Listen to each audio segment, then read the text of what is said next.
forgot, Costa Rica recently became part of the OECD. Of the OECD. OECD, and is one of the very, very few smallest countries that is now part of the OECD, which means now we have higher standards.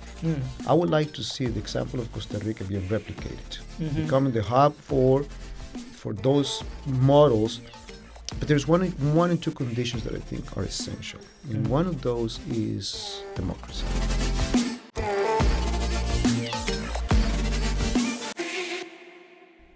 Hello, and welcome to the International Business Today podcast. I'm Professor Ravi Sarathi at the Demore McKim School of Business at Northeastern University. As you know, from perhaps having heard, listened to, or watched previous episodes of our podcast series, we try to focus on international business topics that are of current interest and strategic importance to the practice of and the study of international business. My guest today is Professor Gustavo Barboza, Professor and Jack and Vada Reynolds Endowed Chair of International Business at Loyola University in New Orleans. He's also the director of their Center for International Business. Our focus today is on doing business in emerging markets. Specifically, we're going to look at a small emerging market, Costa Rica. Gustavo, welcome.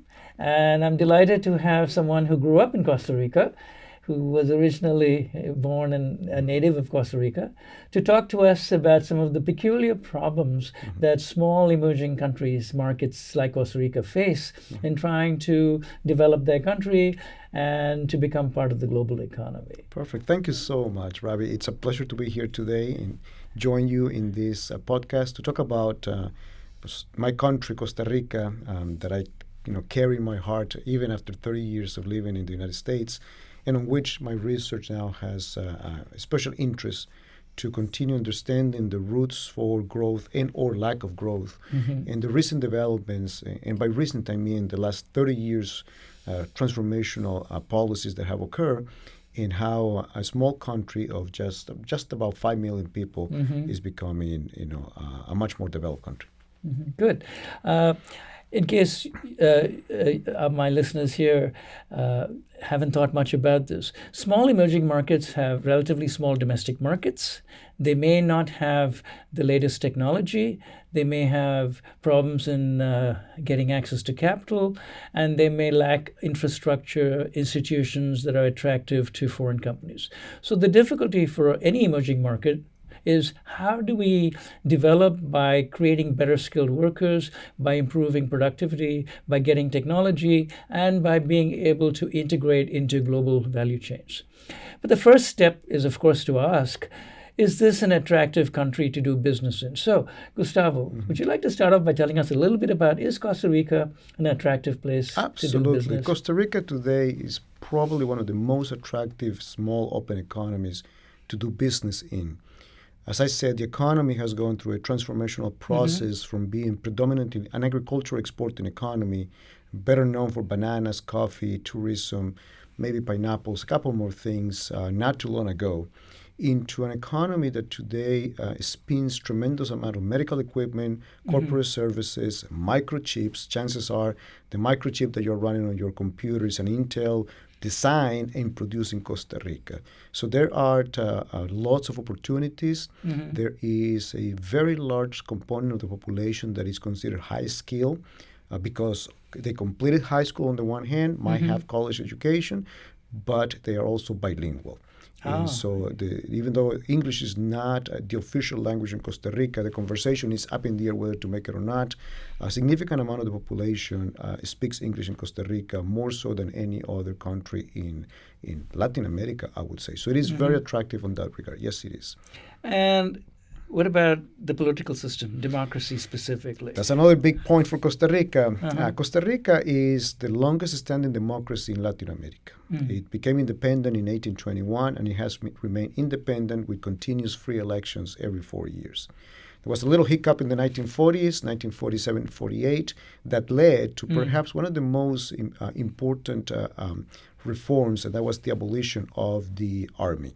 So Costa Rica and Switzerland are the only two countries in the world that do not have an army. That in turn created excess resources, or the use of resources was shifted into universal health care. You can have open heart surgery in Costa Rica at no cost. Now, you might have to wait, but you have no cost. And two, you have free education as well in Costa Rica, which means our soldiers are kids that carry a book, not kids that carry a weapon, an arm, which is very important in a region that is very convulsed, with neighbors such as Nicaragua that unfortunately is going through lots of problems, Salvador, Honduras, Guatemala. Panama, at its point, as well had problems with Noriega, also known as the pineapple. And so it provides a very safe environment for doing business. It provides a very low risk of not having successful business practices should the business is profitable. It provides high security for foreign corporate individuals. They, in fact, get themselves involved in community service, and they get involved in being seen everywhere and anywhere.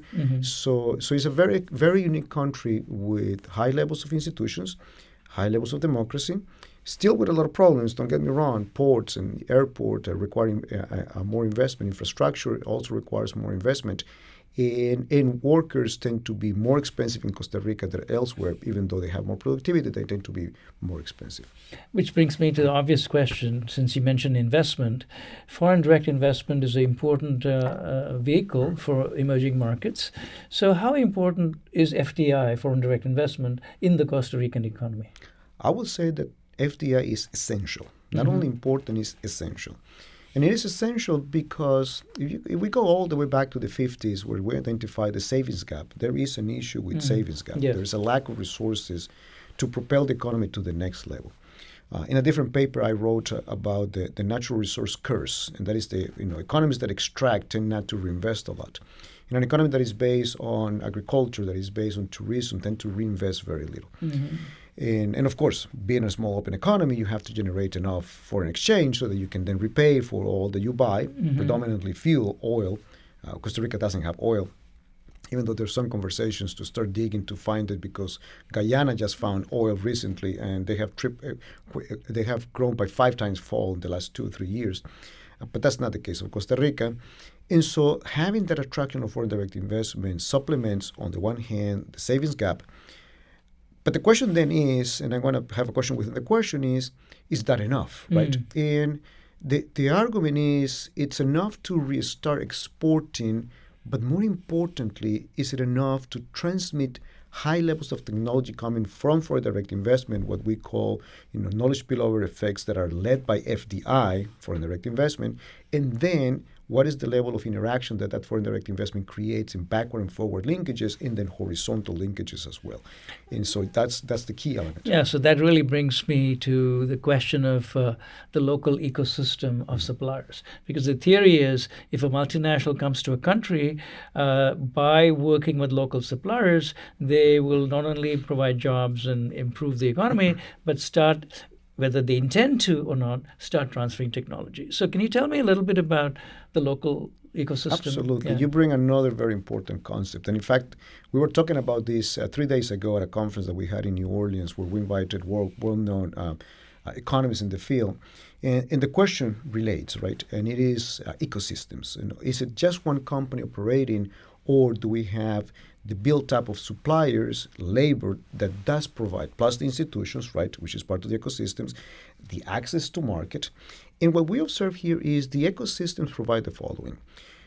Most of the FDI that goes to Costa Rica has been attracted through a mechanism that is known as the export processing zones, also known in Spanish as zona francas. It's a specific regime that gives the companies, the multinationals, benefits to not pay taxes for a period of time, to build in a particular location, easy access to the airport, access to energy, with the condition that everything that they produce has to be exported. 100%. 100% has to be exported, which means that they are technically Costa Rican companies, even though they might be subsidiaries of a foreign company. Step 1. Step 2, they are Costa Rican companies that enter into the system to export. So now they are into the exporting regime. To export, now you have to see the company as a Costa Rican company entering into other markets. Hence, The potentiality that the trade agreements bring into this is also another element of the ecosystem, because Costa Rica is extremely well positioned with the U.S. main trading partner, Europe's second set of trading partners, because we have free trade agreements that allows those companies to re-export either to headquarters or to other companies that will buy the product. So that component of the ecosystem is important.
And we'll talk a little bit more about that. Okay, so in the U.S., there's been a lot of interest in reconfiguring supply chains, global supply chains, and growing interest in friend-shoring and nearshoring. So how does that improve or positively affect what you've just been talking about? In the case of Costa Rica, we're working on a project. We were lucky enough to enter into an agreement with the Foreign Direct Investment Attraction Agency. The name is CINDE in Spanish. CINDE has been working for about 40 years and is currently ranked as the #1 foreign direct investment agency in the world. Now, Costa Rica per capita is the country that now has the highest FDI in the world. Not overall because it's a small economy, but it's very interesting because being a democracy, being a loan partner with the U.S., having a very good political relationships with the United States makes Costa Rica be the prime friend within the region.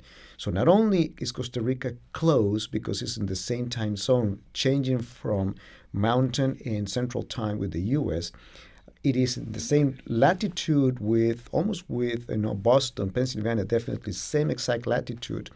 It's very easy access. It has connectivity with most airports in the U.S., main airports. And so it provides the opportunity for American companies to look south and find a place that is very friendly. Let me give you an example. COVID came. 2019, a lot of firms are closing down. There is a problem with access to the factories. Workers cannot get to work. The U.S. was one of the first countries where you can have 2 vaccines, and then soon after 3 vaccines, so you can go back to work if you so want to. Costa Rica was the first country in Latin America to have 2 vaccines, which means workers can now go back to the manufacturer and or workers in most of the workers that were working for multinationals were able to work from home because Costa Rica has a 95% coverage on electricity. Doesn't matter where you are, you have a stable electricity, and it has right about the same coverage with internet access. And this is fast internet access.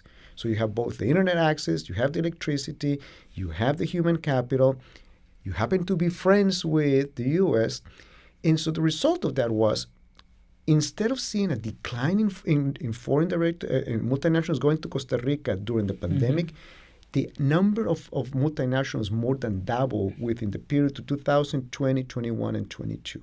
So has this improved productivity because of the growing number of multinationals beginning to work with Costa Rican firms? It has, but it has also created a dual labor market. And so here the question is, if you are one of the employees that works for the companies in the export processing zones that represented about 4 or 5 months ago 17% of all the employment in Costa Rica. 17% of employment with a wage premium of about 40 to 45% more than outside the regime. It means that you have a dual economy in which working for the multinationals, which, by the way, if you apply to the multinationals and your CV does not say that you speak English, you're not going to get it. So English is a requirement, even though we're not in a duolingual economy. So there has been increasing productivity. The examples afloat. When Intel got to Costa Rica back in '95, one of the questions was, could Costa Ricans catch up with Malaysia and the U.S.? What turns out to be 4 weeks into the opening, Costa Rica was 80% level of productivity. 2 months after it was open, Costa Rica had more productivity than Malaysia, so now they flipped the game. Now Malaysia has to really catch up to the productivity level. Which speaks to the issue of the quality of education that Costa Ricans receive. With the right incentives, what we have demonstrated is that Costa Ricans could be very productive. But that foreign direct investment was necessary because they were still there. They were not as productive. Now with the competition, they have become very productive. So yes, indeed. So now you just refer to Intel and semiconductors. What other sectors of the economy is foreign capital, multinationals? What are they attracted to? Medical equipment, big time medical equipment. We have the big names are there. Of course, Bayer is there. In fact, Bayer 2 years ago invested $2 million on a new plant. No coincidence that it was next to Hologic and across from medical establishment labs or 2 other big medical equipment companies.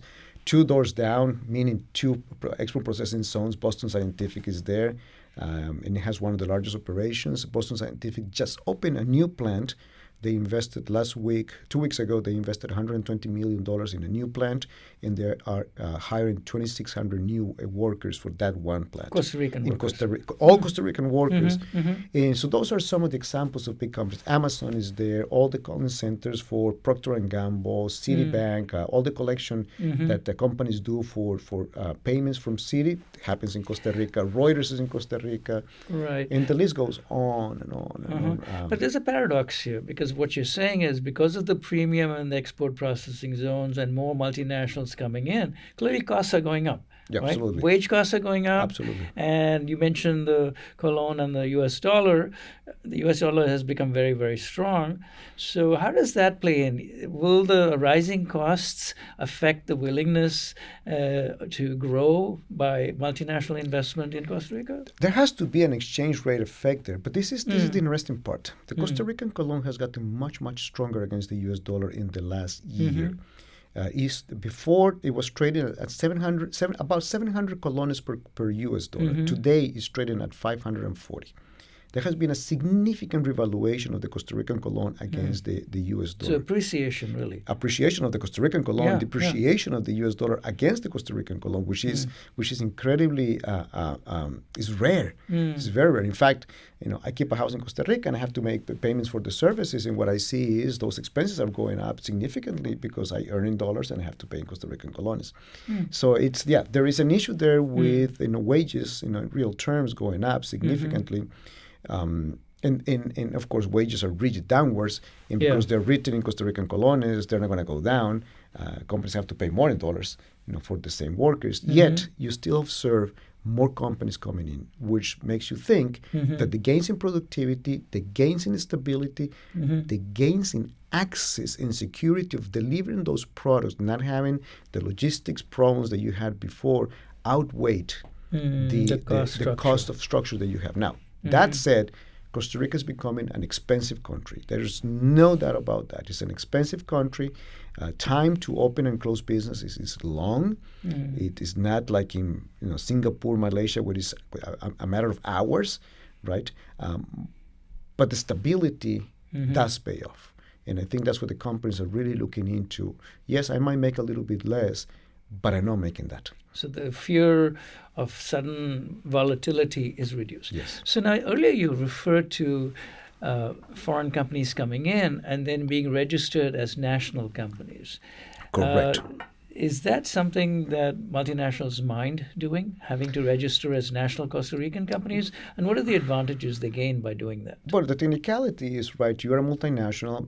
Either you are opening up your first firm there or a subsidiary. But since you are entering an export processing zone, you have to be a national to export. So you have to be registered in the national registry. Now, It is very difficult, and I would say close to impossible, to know whether this is a Costa Rican firm or a subsidiary that is being registered by just looking at the ID number of the company. However, we have, as I said, we are lucky to have the database with country of origin. So we can split those companies that are multinationals from X country, typically the United States is the largest, or multinationals that are Costa Rican origin. And in fact, what we have observed is in the last 20 years or so, the number of Costa Rican multinationals that could be fresh companies and or suppliers that move up into the export processing zone has also increased. And today, the two largest countries with multinationals exporting out of Costa Rica are U.S. and Costa Rica, which then speaks of the further issue of foreign direct investment, which is the development of local entrepreneurship activities. Which is what you want as a country. What is exactly what you want. The first wave, which is attract foreign direct investment and export, that you can do even if you are extracting minerals or bananas. But when you start seeing the second wave in two forms, higher wages, higher productivity, and then you start seeing that local companies start bubbling up as multinationals, in entrepreneurial activity is developing, now you can actually make the case and say these spillovers are really important. And that matters because the literature on the role of FDI and knowledge spillover effects on trade has been inconclusive, to put it nicely. Because in some cases you get some effects, in some cases you don't get the effects, in some cases you do not develop those linkages, in some cases it becomes the old theories of dominance and capitalism and extraction and dependency, and you want to move away from those, and you want to move into the theories of there is growth, there is endogenous spillovers that happen, there is local entrepreneurship taking place, and of course, at the end of the day, what we really want is that the well-being of individuals goes up, and not only a handful of people. So I'm leaning more towards the second part. The evidence is convincing me that despite the fact that there is issues with infrastructure, there is still issues with corruption, there are still issues with the cost of opening up a business, higher wages, more foreign exchange, better jobs, very turnaround out of the pandemic, and then the development of local firms is all signals that this is working. And then this also it goes to the next point, which is regionalism within the region. In Latin America, you have three clear regions, Mexico being one on itself, Brazil being the other one, and the rest of the countries being the other region that is highly disintegrated. And so we think that the model that Costa Rica is pushing forward could be copied by the rest of the Central American economies. Some spillovers are happening in Guatemala, and Salvador, Honduras, also in Dominican Republic, in Colombia, potentially more should the problems in Venezuela were not there at this point. So that is showing that feel that with nearshoring and friendshoring, and I think you can start you can start looking at who the winners may be of these reshuffling markets. And what is the role of politicians and to some extent Costa Rican managers in supporting a free trade environment which increases competition but also allows these technology spillovers to happen, technology transfer to happen? Like any other thing, there is also controversy. There was actually a referendum in Costa Rica to abolish the free trade agreement with the United States or not a few years back. Those in favor won, luckily for Costa Rica, because alternatively that would have created tremendous complications to export. And so if you are into the entrepreneurial segment of the economy, you're much more likely to support it.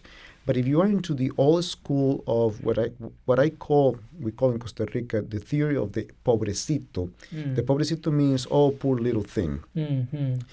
The question perhaps is best answered. In the old days, if you had a problem, typically the question was, how is the government going to solve this? Today, that mentality is shifting into, I have a problem, what can I do to solve it?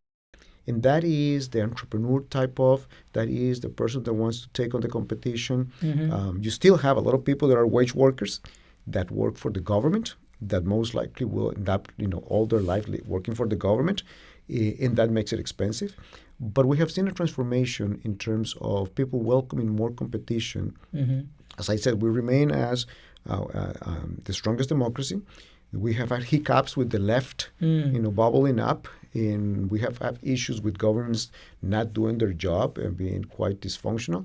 And despite all that, the attractiveness of the country remains above and beyond the rest of the countries in Latin America. Now, one can argue, yes, you're playing with all the countries in that league. What will happen if you play with countries in other leagues? Well, back to the reference that I mentioned earlier. Per capita wise, Costa Rica is the country with the highest foreign direct investment in the world. The foreign direct investment attraction agency is the number one in the world, and we have observed a significant increase in number of firms coming to Costa Rica post-COVID, but prior to COVID. But COVID actually accelerated that entrance. That could be the problem of now I have too many good things at once, right? And that might create bottlenecks on the other end. But I think those are good problems to have. I have a problem because I have to export more. What do I do? Instead of I need to export, what do I do? So it's a beautiful success story. Workers are getting more productive. Knowledge is being transferred. Domestic companies are becoming sufficiently quality and productivity oriented that they can actually start directly exporting rather than selling to the multinationals. What about universities and other sources of knowledge? Do multinationals work, aside from working with good local suppliers, do they also work with government agencies and universities in a positive manner? Unfortunately, not as much. That's one of the missing links that Costa Rica has. Now, Costa Rica has a large number of universities, has one of the largest universities in Central America, 48,000 students. I graduated from it, University of Costa Rica. It graduates excellent workers, excellent students, let me put it this way, many of which are educated to become government officials, not entrepreneurs. And that mentality has to change. There is the Technological Institute that does train a lot of IT people, engineers, IT in general. There are a lot of private universities. They have bubbled tremendously. There is about 40 of those in the country, very small, but they are. With the problem that the level of interaction between firms and universities is not as strong. It's more on an individual level that this will happen than a systematic process by which firms and universities come together. Part of the mentality, I think, has to do with I want to remain independent. Universities, I want to remain independent. I don't want to be told what to teach instead of having more cooperation with the private sector. In fact, I have been in very close conversations with the director of the University of Costa Rica, and he's a scientist, and he's pushing the agenda, and we are on the same length wave. And we believe that the integration with the productive sector of the economy is a must-do. But it's a big vessel that you have to turn, and it takes some time. The quality is there, the connections are not. So would you like to tell our audience one or two success stories? Because that's always very interesting to hear, a specific company and how it's done, a Costa Rican company perhaps in this environment of growing free trade, more multinational investment, and beginning to export more. Well, one of the biggest success has been Establishment Labs. Establishment Labs, a medical equipment company, is geographically across the street from Hologic and cut a corner from Bayer. In fact, Bayer came because Establishment Lab was there. So geography and geolocation play a big success, big part of the success story. It's a company that is thriving, it's doing amazing things. The case of Costa Rica developing in the dual core and Pentium design in Costa Rica is another success story of the quality of the engineers. In fact, a very good friend of mine, classmate since kindergarten, one day I asked him, he worked for Intel, what do you do for a living? He says, I play with fire. And I said, what? He said, you work for Intel. What do you mean you play for fire? No, I play with fire. And I said, well, you'll have to explain me more. And he said, we develop, microchips, and we put them to the test until they catch on fire. And then we go back and redo the rework, the design until they don't. And then they're ready for the market. And so there is that mentality. I also observed the success of the dairy company that has transformed itself from a exclusively local company selling milk products into one of the largest exporting milk companies in the world. Costa Rica has an excess supply of milk, which is a very rare thing to have. And so that's another very success story on that end. Mm-hmm. We have local companies that have developed improvements in products that they were not required to do, but they did. For instance, there's another company called Samtec. Samtec has headquarters in Indiana, and they produce connectors, all sorts of connectors that you find. And the company has developed 2 machines in-house to speed up the process and be able to serve better the American market with local capabilities to do it. And these are just a few of the companies that I have observed that do very unique things that talk about we can do what they tell us to do, but now we can actually improve the process. And now new machinery, new processes are being created, even though that was not the original mandate. And to me, that speaks of the capacities to develop new ideas and then take them to market. We got to remember here what Schumpeter said. It's not only having an idea, is can you commercialize that idea? Yes. And it's not only who creates the idea, is who benefits from the idea. And so we move from Schumpeter to Romer, and Romer's saying that we're going to create a market in which the ideas are going to be sold, and then the creators of the ideas are the ones making the money, and because through competition, those that are commercializing are not going to have too much. And then you move forward a little bit more and say, well, no, you can actually be the creator, and you can take it to market, and then you can make money out of that. I think Costa Rica is approaching that. And again, it's not all rosy, right? There is a dual economy. Unemployment remains high for those that are not in that sector. There is problems with infrastructure. I cannot emphasize that. There is problems with fiscal deficit. There is problems with external debt payment as well. A significant amount of interest payment on debt. All those are issues that need to be resolved. And then there are other issues that we have not spoken yet, and that is the infiltration of cartels in Costa Rica, precisely because it's a very peaceful country, very easy to infiltrate, and so Mexican cartels coming back down to Costa Rica and then back up to the U.S. because it's easier to cross. Instead of going through the border, go back down south and then back up north. So those issues also come with the stability of the country and the peacefulness and the mentality that Costa Ricans have of pura vida, which means everything is always fine. But I think it's a great story of transformational economy that went from having 3-4 things that were extraction into value added, into use of human capital. And then perhaps to me the biggest opportunity is there's a push now to continue improving the levels of education in Costa Rica. And if we grab that opportunity, I think the quality of education is going to be second to none. Fascinating. And I think my last question to you is Costa Rica a unique story, or can other small emerging economies, the ones you mentioned, for example, in Central America or in the Caribbean or in Asia, can other small economies copy Costa Rica, or is this something that's very difficult to do? From being in academia, I would like to see the example of Costa Rica being replicated, becoming the hub for those models.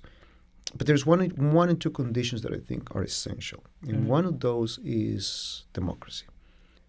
Democracy and peace need to be secure for firms to feel that they can go there. Without those 2 elements, a few will do it, but it's really, really challenging.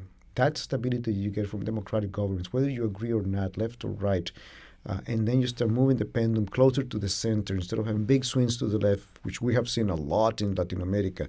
And now we're seeing a huge swing to the right in Argentina. Those swings are always dangerous. And so finding a center of action that is much more stable. I wish I could say that all countries abolish the army. That's not going to happen. And then investment in human capital, I think those are key conditions if you want to have a economy-wide betterment of the population. Elsewhere, what you get is a larger disparity. Those that can be educated become wealthy. Those that fall behind are going to be left behind further, and that gap opens. And when you have no middle class because there is no middle class, I don't think a success story could be achieved. So we are preserving and giving opportunities, creating those opportunities through the spillovers. I believe is essential. Others can do it, absolutely, but stability is key.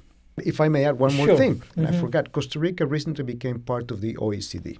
Of the OECD. OECD, and is one of the very, very few smallest countries that is now part of the OECD, which means now we have higher standards that would allow us to enter markets because we have to comply and maintain the status. And I think that's one of the biggest accomplishments in terms of positioning a small economy. I think it's the smallest of all the economies that is now part of the OECD. Part of the OECD. Yes, indeed. Yeah, and in case you were wondering, OECD stands for the Organization for Economic Cooperation and Development. Yes, indeed.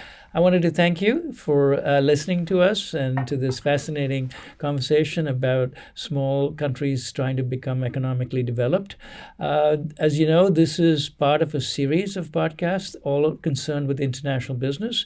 If you've enjoyed this and want to hear more, do subscribe to our International Business Today podcast series. And I hope to see you again when we discuss other fascinating aspects of doing global business. Thank you. This is Ravi Sarathi and my guest, Gustavo Barboza.